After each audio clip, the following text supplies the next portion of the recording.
हम लोग का लूप एनालिसिस का प्रैक्टिस क्वेश्चन चल रहा था, उसमें एक नया क्वेश्चन ले रहा हूँ। ये 1 ओम का रजिस्टर है, ये 3 ओम का रजिस्टर है, यहाँ पर एक और रजिस्टर है। ये रजिस्टर की वैल्यू 10 ओम है।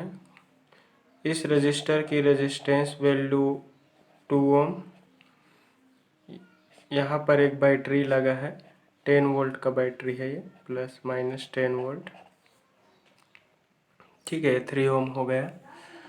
और इस पॉइंट से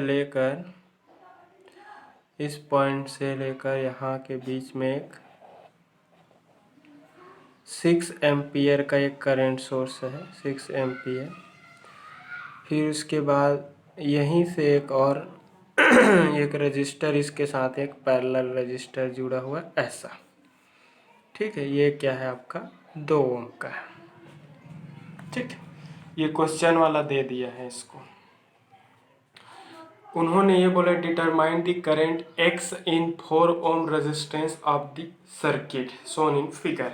ठीक है, क्वेश्चन वाले ने ये बोला है, ये वाला करंट है, उसको उन्होंने ये वाले करंट को ऐसे डायरेक्शन के साथ एक्स मान दिया है। और उन्होंने ये बोल दिया है कि इस दिए गए सर्किट में जो 4 ओम का रजिस्टर है उसमें जो एक्स करंट का फ्लो हो रहा है, 4 ओम के रजिस्टर पे जो एक्स करंट का फ्लो हो रहा है, उसी एक्स करंट की वैल्यू को आपको क्या करने के लिए बोला है, वो निकालने के लिए बोला। जब भी एग्जाम में इस टाइप का क्वेश्चन आएगा, कोई ज़रूरी नहीं है कि वो एग्ज़ाम वाला मेंशन करे कि नोडल एनालिसिस बनाना है, कि लूप एनालिसिस बनाना है, कि मेश एनालिसिस बनाना है। आपका मर्जी, आप अलग अलग तरीका से भी बना सकते हो, कोई भी मेथड यूज़ कर सकते हो। ठीक है, आप यहाँ पर लूप एनालिसिस यूज़ कर सकते हो, मेश एनालिसिस यूज़ कर सकते हो, नोडल एनालिसिस भी यूज़ कर सकते हो, आपके ऊपर है जो यूज़ करना चाहो। ठीक है, तो ये है, तो आप कर सकते हो। ठीक, उन्होंने बस इतना ही बोला क्वेश्चन वाले ने कि सर्किट जो दिया है उसमें 4 ओम का जो रजिस्टर है, उस 4 ओम के रजिस्टर पे फ्लो होने वाले करंट एक्स की वैल्यू निकालो। उन्होंने बस इतना ही बोल दिया, find the value of current X in given circuit which is flowing in 4 ohm resistance. ठीक है, जो कि 4 ओम के रजिस्टर पर क्या हो रहा है, फ्लो हो रहा है। ठीक है, उन्होंने इतना लिख दिया। अब मैं चलो सबसे पहले हर एक जंक्शन को मार्किंग कर देते हैं अपन। ये मार्किंग यहाँ से कर देता हूँ मैं अपने तरफ से। इसको मैं ए नोड लूप एनालिसिस बना रहा हूँ, मतलब इसको लूप के लिए जंक्शंस को मार्किंग करना पड़ेगा ताकि लूप को बताते बने। ए बी सी डी हो गया, चलो इसको ई दे देता हूँ। ठीक है, अब और इसको ई, ये ए हो गया।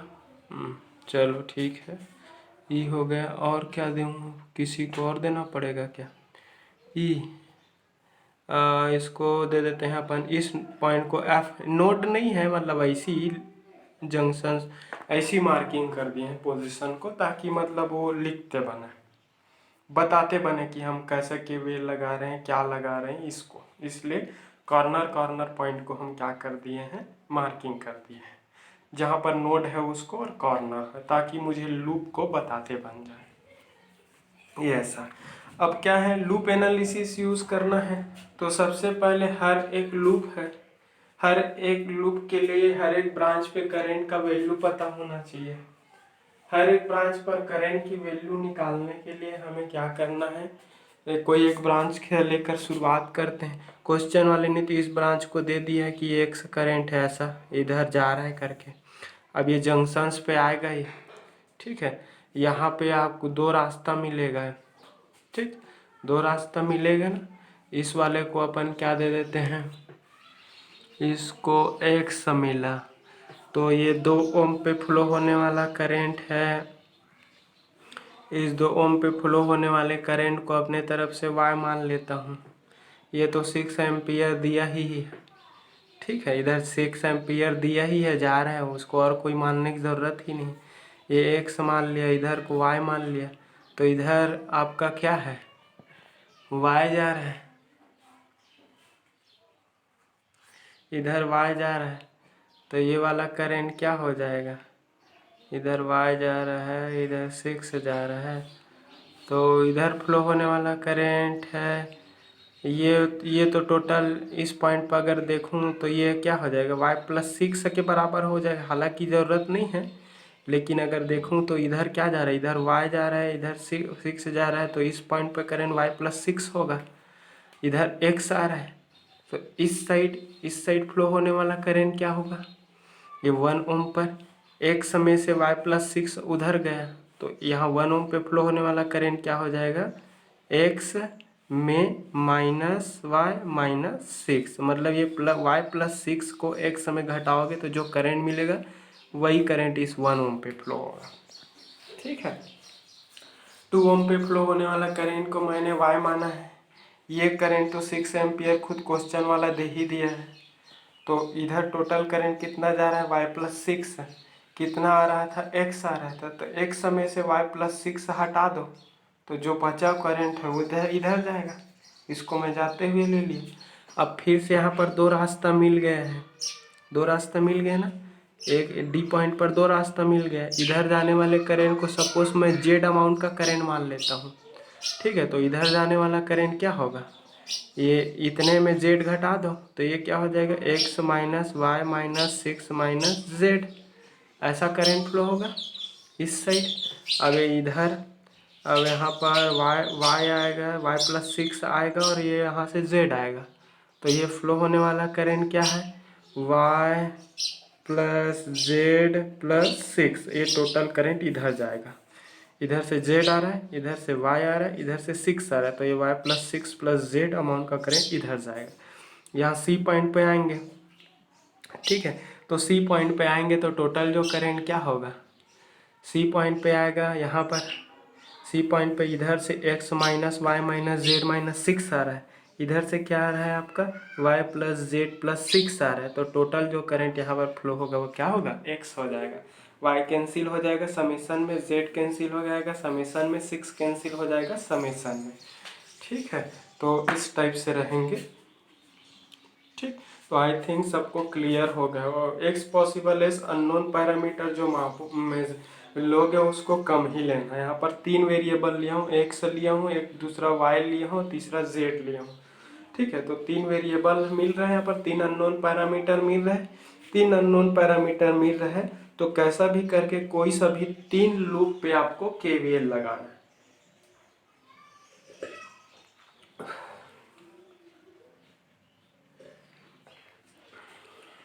कोई भी 3 लूप पे केवीएल लगाना है और उस केवीएल का इक्वेशन को आपको क्या करना, फिर फाइनली सॉल्व करना। कोई भी 3 लूप पे लगा लेते हैं। ठीक है, ऐसा मत सोचना कि मैं जिसमें लगाऊंगा उसी में आंसर आएगा करके। तो 3 वेरिएबल का है, X Y Z, 3 unknown parameter है। तो 3 अननोन पैरामीटर वाले इक्वेशन को सॉल्व करने के लिए आपके पास 3 इक्वेशन भी होना चाहिए। ठीक है, तो सबसे पहले हम केवीएल लगाते हैं। देखो कैसे कैसे लगा सकते हैं, मैं बता रहा हूँ सबको। एक तो आप लगा सकते हो ए बी सी डी ए से। कैसे, ये ए है, फिर बी है, फिर सी है, फिर डी है, फिर ए है, इतने में लगा सकते, ये इसमें लगा सकते हो आप ऐसे। ठीक है, फिर आप क्या लगा सकते हो, आप ई ऐसा, फिर डी, फिर आपका सी। ठीक है, फिर आपका डी, ए डी कहाँ, ई डी सी ई जी, एक मिनट, आप लगा सकते हो। एक तो ऐसा लगा सकते हो, एक यहाँ पर लगा सकते हो। ठीक है, और एक ऐसा बाहर में भी लगा सकते हो, ऐसा कोई भी एक में लगाना है। तो चलो एक एक करके लगाते हैं अपन। ठीक है, तो ये लगा लेते हैं अपन A B C D M है।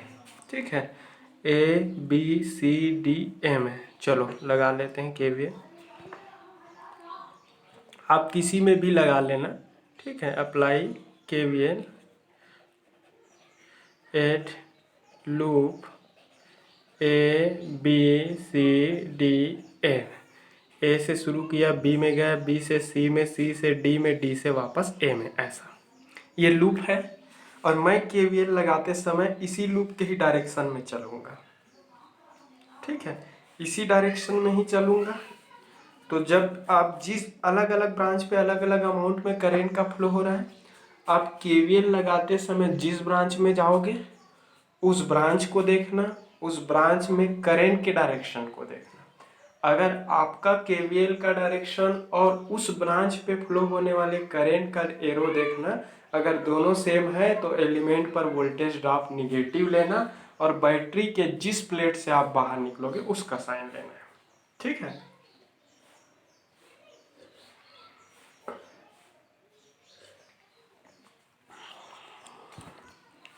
ठीक है, तो ए बी सी डी ए में लगा रहा हूँ मैं, ऐसा जैसा लिखा हूँ ना, ए बी सी, ए से बी में जाऊँगा, बी से सी में, सी से डी में, डी से ए में, ए से बी में गया। जैसे ही मैं ए से बी डायरेक्शन में ऐसे चलूँगा, ये मेरा केवीएल का डायरेक्शन है और वायर में जो एरो है वो करंट का डायरेक्शन, दोनों सेम दिख रहा है। तो वोल्टेज ड्रॉप क्या होगा, माइनस, रजिस्टर की वैल्यू क्या है 2, फ्लो होने वाला करंट क्या है वाई प्लस जेड प्लस 6 है। तो ये हो जाएगा आपका दोनों का डायरेक्शन सेम, इसलिए माइनस, रेजिस्टेंस की वैल्यू 2, करंट की वैल्यू क्या है वाई प्लस जेड प्लस 6। फिर बी से सी में आओ, बी से सी में आते हैं, तो बी से सी में आएंगे, बी से ऐसे आऊँगा, ऐसे केवीएल लगाते हैं बी से सी में, तो बी से सी में आऊँगा तो बैटरी के किस प्लेट से बाहर निकल रहा हूँ मैं, माइनस से, तो ये क्या हो जाएगा माइनस, वैल्यू किसका है उसका 10। फिर सी से कहाँ जाना है, डी में, सी से डी में, ऐसे सी से डी में चलूँगा, तो सी से डी पॉइंट में जा रहा हूँ और करंट की डायरेक्शन है डी से सी, दोनों अपोजिट दिख रहे हैं, देख लो। तो अपोजिट में वोल्टेज ड्रॉप क्या होगा, पॉजिटिव होगा। रेजिस्टेंस की वैल्यू 3 है, करंट कितना फ्लो हो रहा है यहाँ पर, X minus Y minus Z minus 6 current flow हो रहा है। फिर उसके बाद डी से कहाँ पर जाना है, ए में जाना है, तो ये डी आया, डी से ए में, देखो ये मेरा केवीएल का डायरेक्शन है और ये वायर का एरो है वो करंट का डायरेक्शन। केवीएल और करंट का डायरेक्शन सेम, तो वोल्टेज वो क्या होगा, निगेटिव होगा, माइनस, रेजिस्टेंस की वैल्यू 10 और उसमें क्या है, करंट की वैल्यू क्या दिया है Z, तो इक्वल टू 0। तो उस पर्टिकुलर पे फ्लो होने वाला हमने क्या निकाल लिया, केवीएल निकाल लिया, ठीक है। तो ये हो गया आपका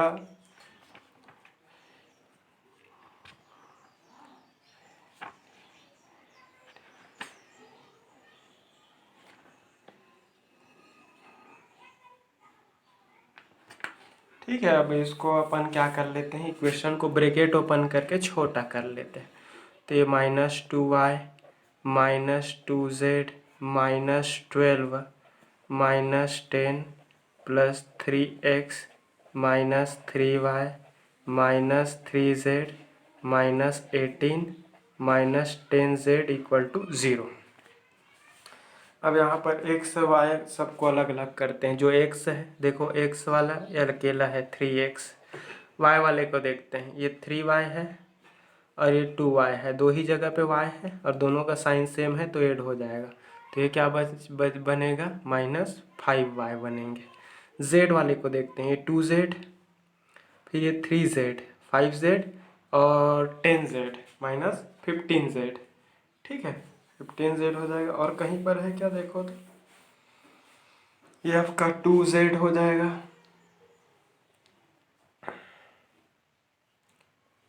ठीक है। तो 3x ये और 2z, ये 3z 5z हो जाएंगे, ठीक है, 5z हो जाएगा। और 2z और आपका 5z, 2z 3z, चल देखते हैं, 2z और ये 3z 5z और ये 10 -15z, सभी का साइन सेम है तो ऐड हो जाएगा -15z और ये -10 और क्या बचा, -12 -22 और ये हो जाएगा -40 और equal to z। I think और कुछ नहीं है यहाँ पर। ठीक है। तो ये 3x minus 5y minus 15z, ये 40 को उस साइड ट्रांसफर कर लेंगे तो ये बन जाएगा इक्वेशन नंबर 1। ठीक है। तो ये मिल गया अपन को एक्स और वाई के टर्म में एक इक्वेशन मिल गया। कांस्टेंट 40 है, उसको राइट साइड ट्रांसफर कर दिया मैं। 3x minus 5y minus 15z equal to 40 मिल गया, ये मिल गया। ठीक है। तो हमने एक लूप पे लगाया। ठीक, और देखते हैं दूसरे लूप पर लगा लेते हैं। 3 लूप चाहिए, 3 अननोन पैरामीटर दिख रहा है। अब यहाँ पे लगाएंगे, देखो। ठीक है, ए डी ई फिर ए, ऐसा। ठीक है, इस वाले में ए डी ई ए। ठीक है, ए डी फिर ई फिर आपका फिर वापस ए, ऐसा कर देते हैं। ठीक है। तो ए डी ई इसमें करूँगा मैं, ए फिर डी फिर ई फिर वापस ए, ये वाला ए ना। अब ऐसा नहीं करते, बन रहा है अच्छे से मेंशन करते नहीं बन रहा है। तो A D E F G हो गया। ये यहाँ कहीं को एच मान लो तो बन जाएगा, शो करते हैं। तो लिख देते हैं apply K V L at loop A फिर डी फिर ई फिर एच फिर ए डी ई, जैसा लिख रहा हूँ वैसे ही केवीएल में लगाऊंगा। मतलब ए से डी में जाऊंगा, डी से ई में जाऊंगा, ई से एच में जाऊंगा, एच से वापस ए में जाऊंगा। ऐसा इस पर्टिकुलर क्लोज लूप पर सर्कुलेट होऊंगा मैं। ठीक है। तो जिस जिस ब्रांच पे आप जाओगे केवीएल लगाते समय, अगर उसमें करंट का डायरेक्शन सेम है केवीएल के डायरेक्शन से, तो एलिमेंट पर वोल्टेज का ड्रॉप क्या लेते जाना है, निगेटिव लेते हैं।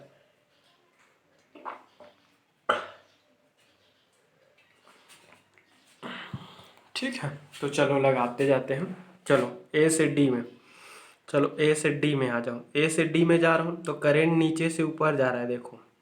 और मैं ऊपर से कहाँ आ रहा हूँ, नीचे आ रहा हूँ। दोनों का डायरेक्शन अपोजिट है। डायरेक्शन अपोजिट होने से वोल्टेज ड्रॉप क्या होगा, प्लस।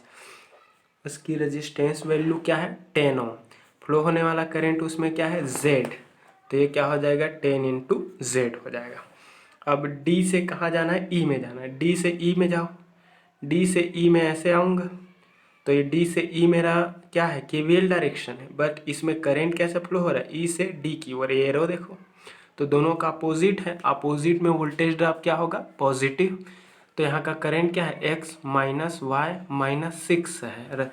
तो ये प्लस साइन, रजिस्टेंस का वैल्यू 1 है। फ्लो होने वाला current X minus Y minus 6 होगा। ठीक है। अब उसके बाद फिर ई से एच मतलब इस 2 ओम में जाएगा। तो देखो, ई से जैसे ही एच में जाऊंगा, करंट का डायरेक्शन और केवीएल का डायरेक्शन दोनों सेम दिख रहा है। मैं भी ई से एच ऐसा जा रहा हूँ, करंट भी ई से एच की ओर जा रहा है। तो दोनों का डायरेक्शन सेम है, तो वोल्टेज ड्रॉप निगेटिव। तो निगेटिव वोल्टेज ड्रॉप का, और रजिस्टर की वैल्यू 2 है। फ्लो होने वाला करंट क्या माना हूँ उसमें, वाई, और इक्वल टू क्या हो जाएगा, 0। ठीक है, बस इतना ही है उसमें। तो इसको सॉल्व करूँगा तो ये 10z हो जाएगा, plus X minus Y minus 6 minus 2y equal to 0। इसको सॉल्व करूँगा तो ये x, y और 2y सेम साइन, तो माइनस 3y। ठीक है। और आपका प्लस 10z और माइनस 6 इक्वल टू 0। ये 6 को उस साइड ट्रांसफर करोगे तो x minus 3y plus 10z और इक्वल टू 6। इसको दे देते हैं क्वेश्चन नंबर 2। ठीक है। तो ये है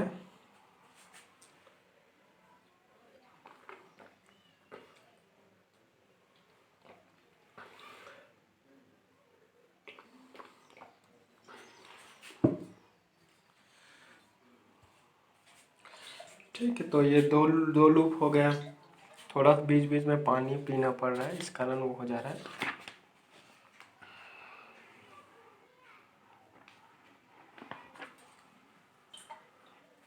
ठीक है, 2 लूप हो गए।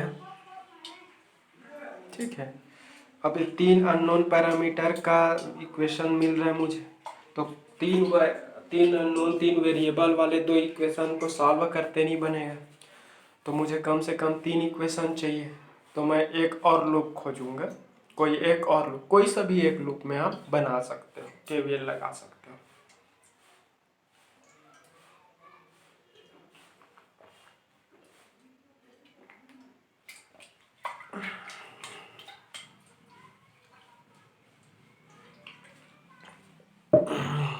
सॉरी,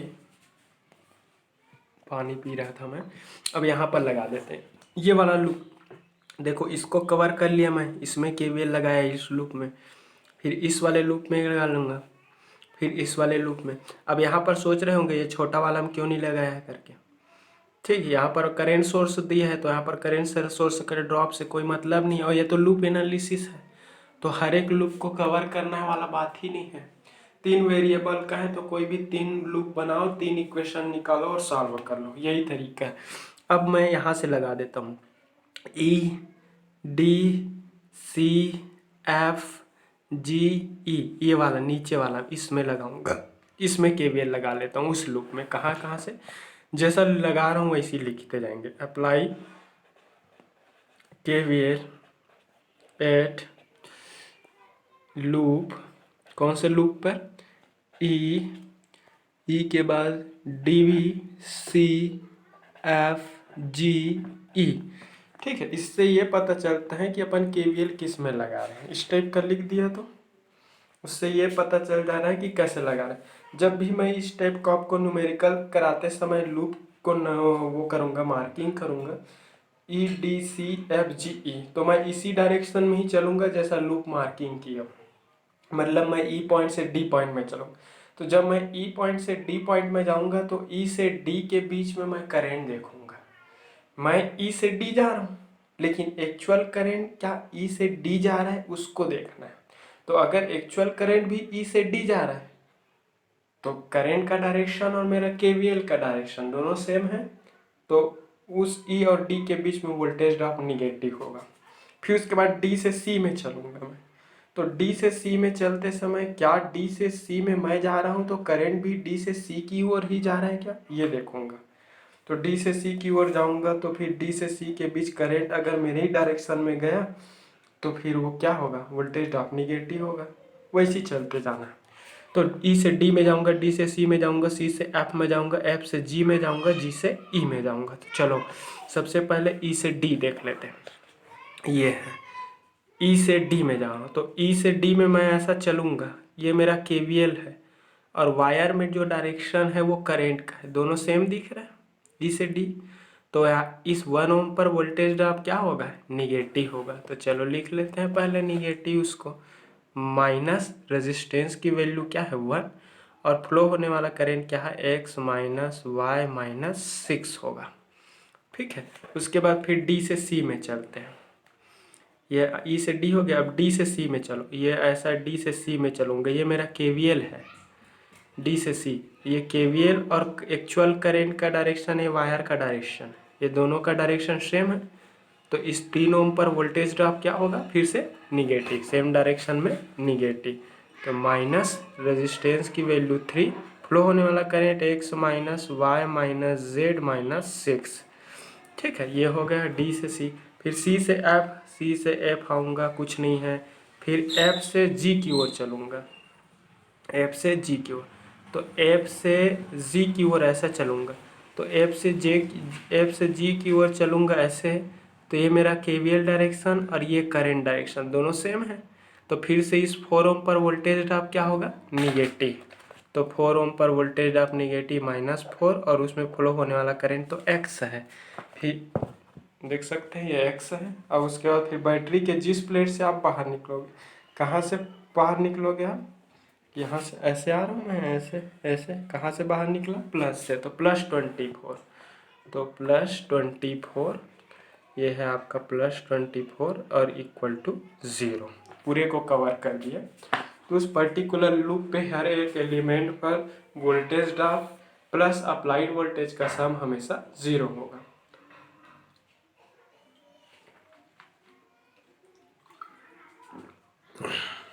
ठीक है, ये हो गया।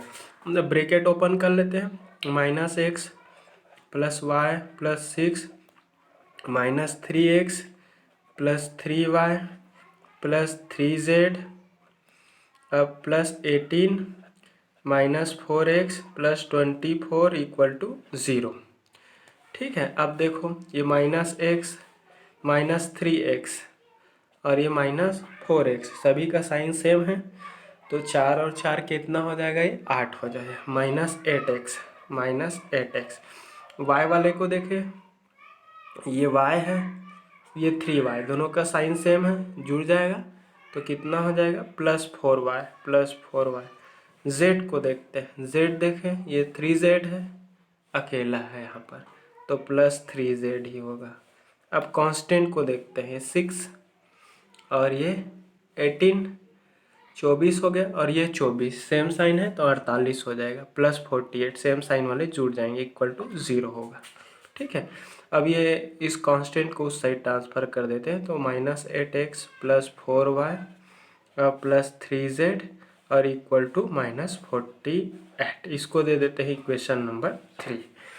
अब मैंने 3 वेरिएबल, इसमें भी x है, y है, z 32 नहीं है, याद रखना, ये z है, ऐसा कर दो बीच बीच में।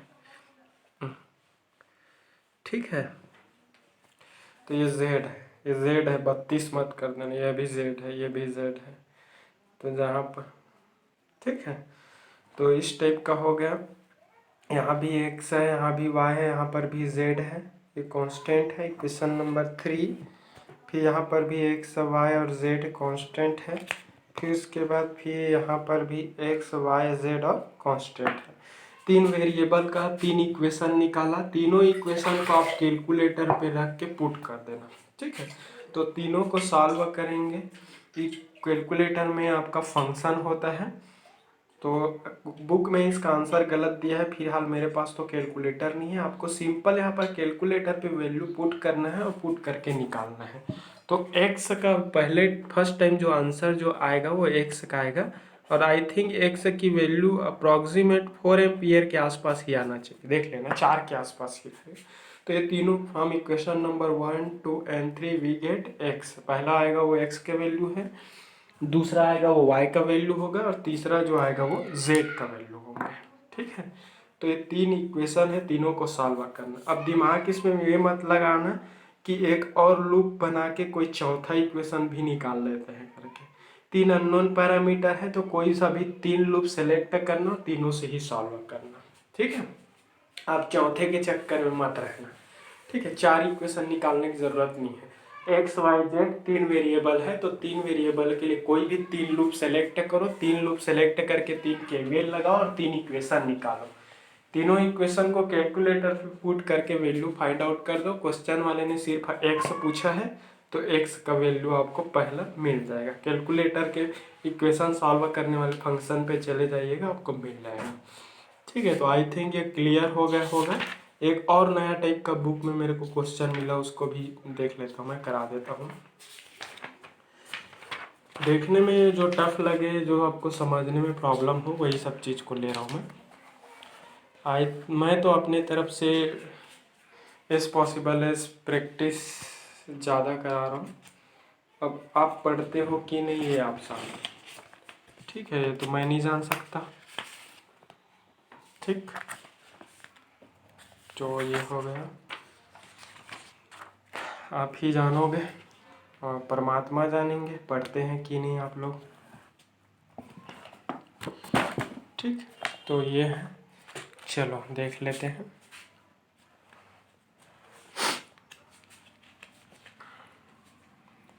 क्वेश्चन वाला दिया है, एक क्वेश्चन दे दिया है, सर्किट ड्रॉ कर रहा हूँ, देखने में थोड़ा सा कॉम्प्लेक्सिटी टाइप का दिख रहा है, कॉम्प्लेक्स है।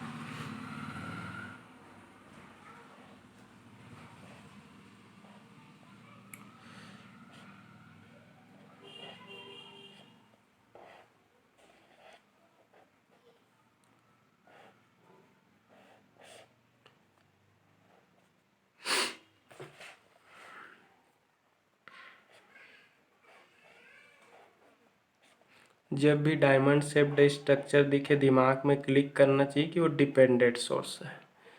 अब वो डिपेंडेंट वोल्टेज भी हो सकता है, करंट भी हो सकता है। अब उसको तो पूरा पर देखने के बाद ही पता चलेगा।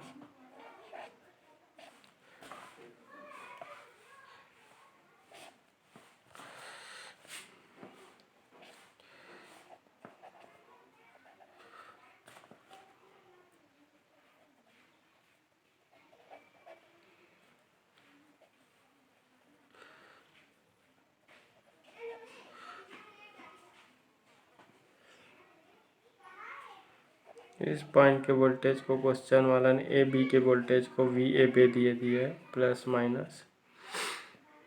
ये 4V1 है, माइनस प्लस लिखा है मतलब ये डिपेंडेंट वोल्टेज सोर्स है, और बाहर में वैल्यू लिखा है 4V1 मतलब इसकी वोल्टेज जो है वो V1 वोल्टेज पर डिपेंड कर रहा है। ठीक है, अब ये है वो एरो है ऐसा, तो ये करंट सोर्स है। अब बाहर की वैल्यू देखूंगा तब पता चलेगा। ये 2I1 मतलब करंट डिपेंडेंट करंट सोर्स है, और यहाँ की वोल्टेज भी बता दिया है। दोनों टर्मिनल के बीच का वोल्टेज है वो क्या है, Vx है। ठीक है, उसके क्रॉस ये वाला करंट को क्वेश्चन वाला अपने तरफ से I1 मार्किंग कर दिया है। इसके दोनों टर्मिनल के बीच का वोल्टेज को V1 दे दिया है, और इस करंट की वैल्यू को क्वेश्चन वाला 4 एम्पियर दिया है। ये माइनस प्लस ये आपका क्या है, ये 40 वोल्ट 40 वोल्ट का है, ये माइनस प्लस ये कितना है 20 वोल्ट का है। ठीक है, और ये 10 वोल्ट का है, और ये वाला को क्वेश्चन वाला दे दिया है प्लस माइनस ये 50 वोल्ट का है। ठीक है, तो ये फिक्स्ड डीसी वोल्टेज सोर्स है, ये वोल्टेज डिपेंडेंट वोल्टेज सोर्स है, ये भी फिक्स्ड डीसी वोल्टेज सोर्स है। ये आपका करंट डिपेंडेंट करंट सोर्स है, ये फिक्स्ड डीसी वोल्टेज सोर्स है, ये भी फिक्स्ड डीसी वोल्टेज सोर्स है, ये आपका फिक्स्ड कांस्टेंट करंट सोर्स है। डिपेंडेंट को एक बार देख लेते हैं कौन कौन सा डिपेंडेंट है। ठीक है, ये डिपेंडेंट है, ये डिपेंडेंट वोल्टेज सोर्स है, और ये कौन सा डिपेंडेंट है, वोल्टेज डिपेंडेंट वोल्टेज सोर्स। ठीक है, क्योंकि इस वोल्टेज सोर्स की वैल्यू V1 पर डिपेंड कर रहा है, और V1 कहाँ का वोल्टेज है, इस 4 एम्पियर के करंट सोर्स के दोनों टर्मिनल के बीच, यहीं पर मार्किंग किया है V1। ठीक है, तो ये V1 अगर इस 4 एम्पियर के करंट सोर्स के इस टर्मिनल और इस टर्मिनल के बीच का वोल्टेज V1 है, तो जैसे जैसे ये वोल्टेज V1 है वो चेंज होगा, वैसे वैसे इस वोल्टेज सोर्स की वैल्यू भी क्या होते जाएंगे, चेंज होते जाएंगे। ठीक है, तो इसकी इन दोनों पॉइंट के बीच की वोल्टेज V1 पर ये डिपेंड कर रहा है। ठीक है, अगला देख लेते हैं, ये भी आपका डिपेंडेंट सोर्स है, ये डिपेंडेंट सोर्स है वो करंट डिपेंडेंट करंट सोर्स है 2I1। अब क्वेश्चन वाला जब भी डिपेंडेंट सोर्स दिए रहेगा ना, वो कहीं ना कहीं पर उस डिपेंडेंट पैरामीटर को शो किया ही रहेगा। तो ये आपका 2I1 है, और I1 को यहाँ पर दे दिया। ठीक है, ये वाला 4 एम्पियर वाला ही I1 है समझो।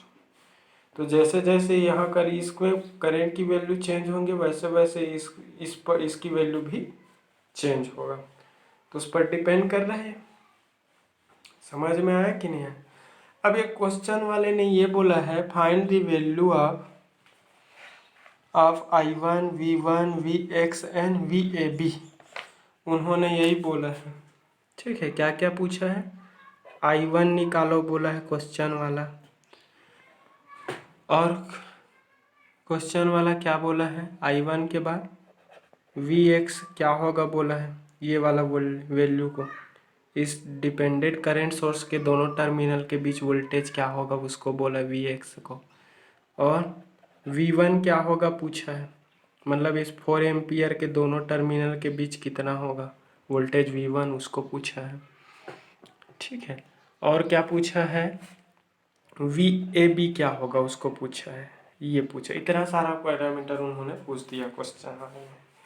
ठीक है, देखने से थोड़ा सा बहुत सारा चीज़ दे दिया है, हर एक पॉइंट पर करंट भी दे दिया है, वोल्टेज भी दे दिया है, तो ये टफ टाइप का लग रहा है देखने से।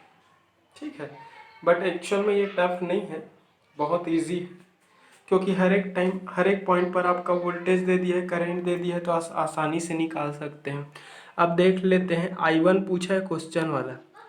I1 है वो यहाँ का फ्लो होने वाला करंट है, मार्किंग किया है। I1 जो है वो सीधा दिख रहा है, जो I1 करंट है वही 4 एम्पियर का करंट है।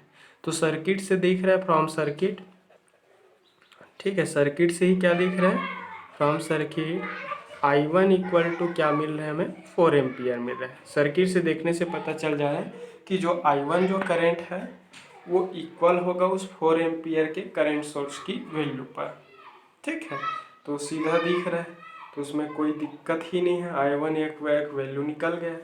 अब उन्होंने क्या बोला है, यहाँ पर 3 पर्टिकुलर मेश बन रहा है, क्लोज पाथ बन रहा है। ये एक क्लोज पाथ है, ये दूसरा क्लोज पाथ है, ये आपका तीसरा क्लोज पाथ बोल सकते हैं। जब इसके बीच का वोल्टेज पूछा है, मतलब इसको भी एक क्लोज पाथ की तरह ही ट्रीट कर लेंगे, क्योंकि यहाँ का वोल्टेज को दे दिया है वो, ये अपर वाला प्लस है, अपर वाला ए पॉइंट पे पॉजिटिव है, लोअर वाला बी पॉइंट पे निगेटिव है, उसकी वोल्टेज को क्या मान लिया है, VAP। मतलब इसको भी एक क्लोज लूप की तरह ट्रीट कर सकते हैं जब इन दोनों पॉइंट के बीच वोल्टेज वो दे दिया तब, ठीक है। तो हम इस यहाँ पर भी एक मेश है, ये भी एक मेश बन गया, ये भी एक मेश बन गया। यहाँ पर इन दोनों टर्मिनल के बीच का वोल्टेज V1 दे दिया। अब कोई भी KVL लगा लो, सपोज मैं ऐसा KVL लगाता हूँ, ये KVL का डायरेक्शन है ना, करंट नहीं मान रहा हूँ मैं यहाँ पर। जो सारे वोल्टेज मुझे पता है तो करंट मानने का ज़रूरत ही नहीं, यहाँ पर कोई रजिस्टर ही नहीं है। अगर यहाँ पर रजिस्टर रहता तब मैं यहाँ पर क्या करता, मैं करंट अजम्पशन करता। यहाँ पर ऐसा कोई रजिस्टिव एलिमेंट ही नहीं है, सिर्फ करंट सोर्स है और वोल्टेज सोर्स ही बस दिया है क्वेश्चन वाला। यहाँ पर कोई रजिस्टर जैसा टर्म ही नहीं दिख रहा है। तो ये जो मैं शो किया हूँ वो KVL का डायरेक्शन, मैं इस डायरेक्शन में KVL ऐसे लगाऊंगा, मतलब ऐसे आऊँगा, फिर ऐसे आऊँगा, फिर ऐसे ऐसे, ये KVL का डायरेक्शन है ऐसा। तो देखो कैसे ऐसे जा रहा हूँ, कहाँ से निकला मैं, प्लस से निकला। फिर उसके बाद ऐसे आऊँगा, यहाँ 4 एम्पियर का करंट सोर्स है। KVL में करंट तो कंसीडर नहीं होता, वोल्टेज कंसीडर होता है।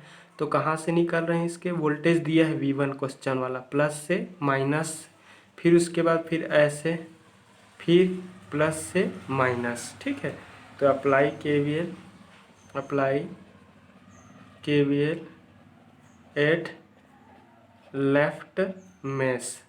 लेफ्ट मेश पे हम KVL लगाएंगे। तो +20, फिर उसके बाद -V1, फिर प्लस -40, +20 -V1 फिर -40, +20 -V1 -40 = 0, ठीक है। अब ये हो जाएगा -V1 -20 = 0। तो V1 = क्या हो जाएगा, -20 वोल्ट। क्वेश्चन वाले ने पूछा था V1, ये निकल गया -21, ठीक है। मैंने फर्स्ट लेफ्ट हैंड साइड पे क्या लगा दिया, KVL लगा दिया, ठीक है। लेफ्ट हैंड, यहाँ पर कोई रजिस्टर ही नहीं है, सोचना भी नहीं है आपको। तो रजिस्टर रहता है तब वहाँ पर वोल्टेज ड्रॉप होता है। पूरे सर्किट में सिर्फ और सिर्फ करंट सोर्स दिया है, और जहाँ करंट सोर्स दिया है वहाँ का वोल्टेज भी दे दिया है, ताकि वहाँ पे KVL लगाते बन जाए, ठीक है। क्योंकि अगर वहाँ पर वोल्टेज नहीं देगा तो करंट सोर्स में तो KVL लगाते नहीं बनेगा, रेजिस्टेंस नहीं है। तो उन्होंने वहाँ क्या किया है कि वहाँ पर करंट सोर्स देने के साथ साथ उसके दोनों टर्मिनल के बीच का वोल्टेज क्या होगा उसको भी दिया है, ठीक है। तो वो दे दिया।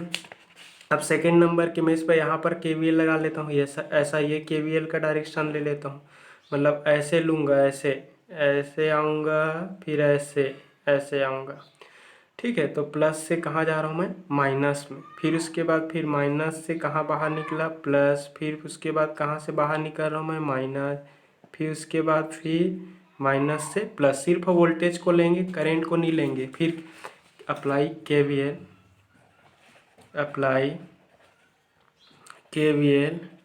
एट मिडिल वाले मेश पे KVL लगाते हैं, ठीक है। तो मैं ऐसा चल रहा हूँ, ऐसा। तो क्वेश्चन वाला ऑलरेडी यहाँ पर वोल्टेज को मार्किंग किया है प्लस, और ये वाले को माइनस। जिस प्लेट से आप बाहर निकलोगे उसका साइन KVL लगाते समय, तो प्लस से गया माइनस से बाहर, तो -VS, फिर माइनस से गया प्लस से बाहर तो +4v1। तो ये हो जाएगा -vx फिर +4v1, डिपेंडेंट है तो लिखना पड़ेगा, फिर -50 वोल्ट, फिर इसके बाद माइनस से प्लस v1 = 0। ठीक है। अब यहाँ पर ऊपर अभी हमने क्या निकाला, vx को उस तरफ ले आए तो vx = क्या हो जाएगा, ये vx का वैल्यू ले जाएंगे तो उधर, तो 4v1 + v1 - 50, तो ये हो जाएगा 5v1 - 50 और ये हो जाएगा vx। तो vx 5v1 का वैल्यू क्या है -20 - 50। इसको सॉल्व करेंगे, v1 की वैल्यू ऊपर से यहाँ से, ठीक है, तो ये -100 हो जाएगा और ये -50, दोनों को सॉल्व करोगे तो vs = हो जाएगा -150 वोल्ट।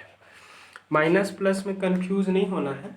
माइनस का मतलब ये है कि क्वेश्चन वाले ने जो डायरेक्शन यहाँ पर शो किया है एक्चुअल में वो डायरेक्शन अपोजिट है, बस।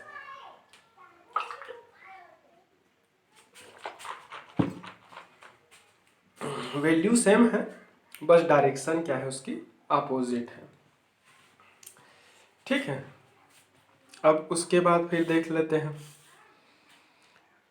ये दो पैरामीटर, एक करंट का निकल गया, एक वोल्टेज का निकल गया, एक vx भी निकल गया। अब vab बस बचा, ये वोल्टेज बचा। यहाँ पर भी अपन KVL लगा लेते हैं ऐसा। चलो सबको मैं क्लॉकवाइज लगा रहा हूँ तो ये भी KVL लगाऊंगा। क्लोज पाथ ही है क्योंकि इसके बीच का वोल्टेज vab दिया है, मतलब वो क्लोज पाथ की तरह ट्रीट होगा। ठीक है, तो ऐसा है, तो यहाँ से ऐसी लगाऊंगा मैं, प्लस से कहाँ निकल रहा हूँ मैं, माइनस, ऐसा जाऊँगा, ऐसा, तो कहाँ प्लस से किधर जा रहा हूँ मैं, माइनस की ओर, तो -10, फिर प्लस से कहाँ आ रहा हूँ मैं, माइनस, वोल्टेज की वैल्यू क्या है vab, फिर उसके बाद ऐसे आऊँगा, फिर माइनस से किधर +50, फिर प्लस से माइनस, ऐसा आप लगा लेना apply KVL at right side वाले मेश पर लगाएंगे तो -10 -vab +50 -4v1 = 0।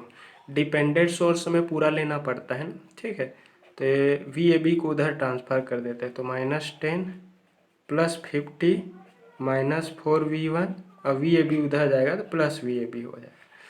अब यहाँ पर -10 +50 -4, v1 की वैल्यू ले लेते हैं यहाँ पर, v1 की वैल्यू -20, v1 की वैल्यू -20 = vab। ठीक है, तो ये हो जाएगा आपका 40 +40, इस दोनों को सॉल्व करोगे तो माइनस माइनस का प्लस, और ये 80, और ये हो जाएगा vab, या फिर सॉल्व करोगे तो vab = क्या हो जाएगा 120, दोनों ऐड हो जाएंगे और वोल्ट हो जाएगा। तो क्वेश्चन वाले ने यही चीज़ पूछा है। ठीक है, तो मैंने कुछ नहीं किया है, तीनों लेफ्ट मोस्ट, मिडिल और राइट मोस्ट जो मेश है, हर मेश पे मैंने KVL लगाया और KVL लगा करके हमने अननोन पैरामीटर को सॉल्व कर दिया। क्वेश्चन हटके हैं क्योंकि यहाँ पर कोई रजिस्टर जैसा टर्म दिया ही नहीं है, रजिस्टर जैसा टर्म नहीं दिया है, करंट सोर्स दिया है और सिर्फ वोल्टेज सोर्स दिया है। ठीक है, तो आई थिंक सबको क्लियर होगा। ठीक है, वीडियो अच्छा लगे तो लाइक ज़रूर करें। Thank you.